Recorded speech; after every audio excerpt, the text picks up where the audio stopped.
Hi everyone, welcome to round 6 Doncaster, the final round of the Doncaster. So 1 down, 1 to go. And actually if I win and results go my way, then I get some money, I'll buy it peanuts. This was because the grain price was under 160, which is strangely low. I was expecting under 175 or under 180. And I was playing Chris Willey, 155 ECFs, someone the same grade as me. And we played D4, so as usual I get D4. What a surprise. I played Knight of6, decided to play something more sharp. Bishop F4. Oh dear, this move is going to lead to the London system, which is sort of a reverse Slav, but with the bishop developed outside the pawn chain. These systems are common at club level because theory can just be bashed out and the general concepts and plans are fairly easy to grasp. The London can actually lead to dangerous attacks if Black doesn't know what he's doing, but I know the hedgehog set up well, so I kept up with him on the clock. He played E6. I played E6. G6 is also a good setup because the bishop usually comes to D3, so setting up a King's Indian makes the bishop bite on granite. Also, Black can aim for a typical E5 F5 hack. So I play this Queen's Indian system. The point of this system is to unbalance the centre and then put pawns on A6, B6, D6 and E6, with plans of either B5 to B4 with a minority attack or an advance with this extra central pawn with E6 to E5, which we see in the game, and then Black's pieces all come alive. Now BD2, C takes D4, E takes D4. C takes D4 is not supposed to be as good, maybe because it keeps the pawn structure symmetrical. H3. Passive. The bishop ends up going to D3 anyway. White is playing basketball chess, i.e. non-contact. So I continue to make typical hedgehog moves. This setup looks passive, but it has a lot of potential energy stored within it. It is important to control B5 because C7 is by far the best square for the Black Queen, and of course it can be hit by, maybe not in this position, but potential Knight B5s.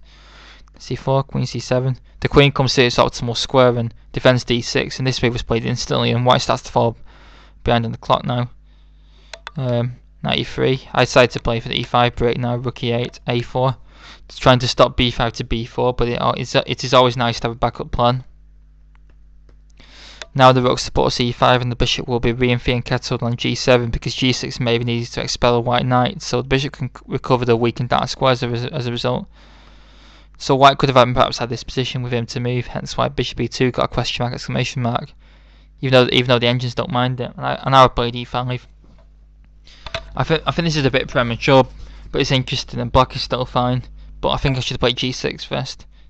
G6, but I was concerned about Queen E2. But then A5, and then follow up with Bishop G7 and E5 is an improvement. E5 and now D takes E5. Now Bishop C4, not a move I would consider, especially when the last move was Bishop D3. So then the bishop would have gone Bishop F1, Bishop E2, Bishop D3, Bishop C4. But after E takes D4, White plays this. The point, after King takes F7, check. I actually have to give the piece back with Bishop D5 after this.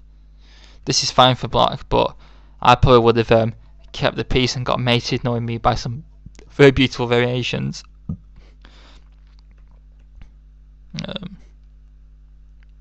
Yes, if I try and do a runner, we have Knight H4. King H5 is the only move that avoids mate. These moves both get mated. So King G5 gets mated by F4, sacking the knight. If I take the knight, then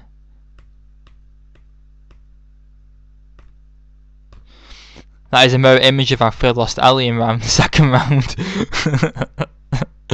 What you thought for that Queen, Bishop and Knight up, I got mated.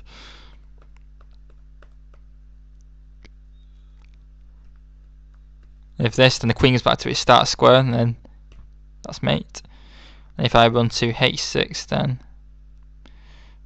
this is mate.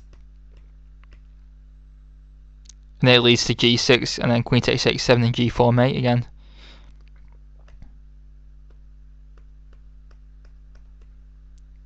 So yeah, so I have to find King H5. Then we've got check. If I take the knight, then this mates me.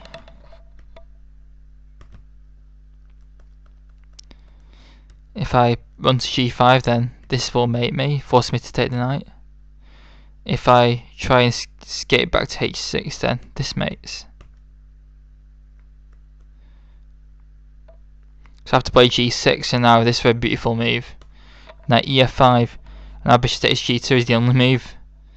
Otherwise g4 check just wins the house, and now material balance has been restored. The black's king is not going to last long. But yeah, I'll have a replay one of these ones again. I'll have a replay actually one of the mates.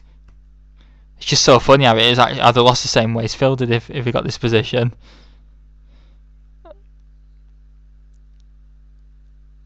So, oh, where is it? There it is.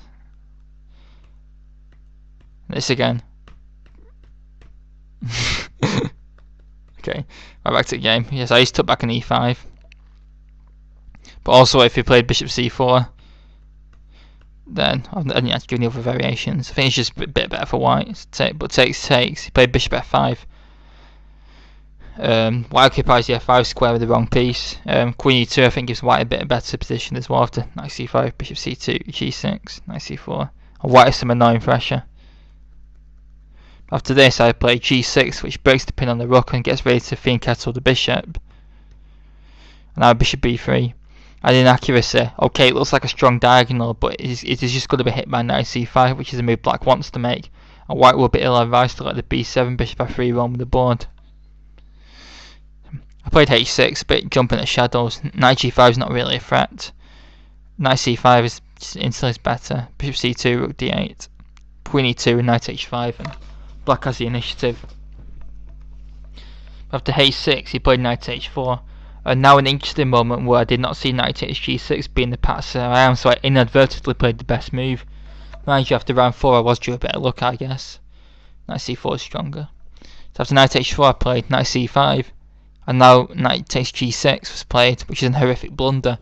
When my opponent played that, I was like, oh dear, how did I miss that? When I think to myself, what a wonderful world. Beep, beep, beep. That's the bleep and the swearing, of course, I was thinking. However, it just drops material for white due to the open d file. He should have just played bishop a2, but after bishop e4, this stops the threat of knight takes g6 and gives black a great game. White has lost the tempo of his bishop, and the knight in the rim is looking very dim, and d3 is a massive hole in the white camp. So rook cd8. I played this quickly, thinking I've just dropped a pawn around my king. Of course, if I take the bishop, then the queen can recapture, thus renewing the pin.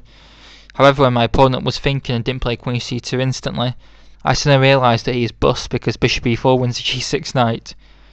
And then he went down for about 15 minutes left to about 3 or 4 minutes on this one move, and it was another blunder actually. He played, lost even more material, but it was a tricky move. So queen c2 we just have this, and knight d5 just take it. The best move is, I knew, was bishop takes c5, but after this we have an interesting material balance where black has 3 minor pieces for a rook and 3 pawns, which is overall a small material plus, but this is even worse for white because black's bishops just completely dominate the board, so white is practically lost. But now we tried this tactical shot with knight takes e5, which is interesting because it has a couple of traps. So after rook takes d1, bishop takes f7, there's a few moves. You can play king f8 as well. After knight g6, king takes f7, bishop takes c7, rook takes, king takes g6. This is just similar to this is just similar, but white might get another 4th pawn for piece. King h7 is bishop g6, king g8, knight takes d1. This actually keeps the queen, but white has 3 pawns for white has a rook and 3 pawns against a queen, so only small material disadvantage, and I have to actually be very careful in this position. I've got a rook hanging in discoveries, so this is not a position I want. The trap is king h8, so knight g6, king h7, bishop takes c7, white is 3 pawns up and winning. But I played queen takes f7. After these moves, the dust is settled and black is 2 pieces up for 3 pawns, and white is also losing another pawn, which is why this is a bit better than king f8. Yeah, the game is just over. My opponent only had a couple of minutes left as well, and we just played a few moves. Took another pawn. Yeah, he missed his rook was hanging well. He actually touched the bishop and then he had to move it because I touched moving then. Apart from playing e5 break a bit premature, this is a decent game by me, and meant I scored 50% in the open. In the end, 3 other people got 3 as well, so we split a £25 grading prize between us, so I won £6.25. Must remember not to spend it all at once.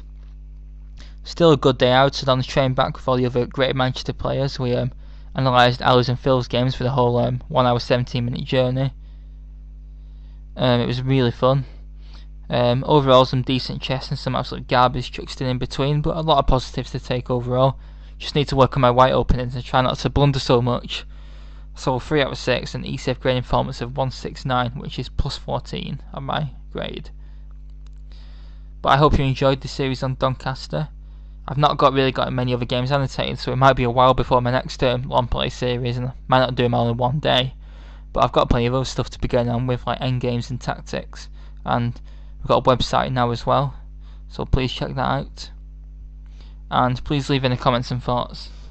Thanks very much.